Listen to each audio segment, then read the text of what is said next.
ദുബായിൽ നിന്ന് വന്ന വിമാനം കൊച്ചിയിൽ ഇറക്കാതെ വഴിതിരിച്ചു വിട്ടു. സ്പേസ് ജെറ്റിന്റെ വിമാനമാണ് കോയമ്പത്തൂർ വിമാനത്താവളത്തിലേക്ക് വഴിതിരിച്ചു വിട്ടത്. നടപടി കാലാവസ്ഥ മോശമായതിനെ തുടർന്ന്.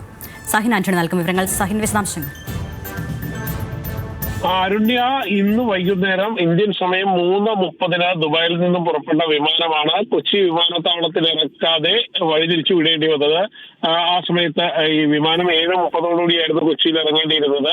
ആ സമയത്ത് ശക്തമായ മഴ നെടുമ്പാശ്ശേരി ഭാഗത്തുണ്ടായിരുന്നു.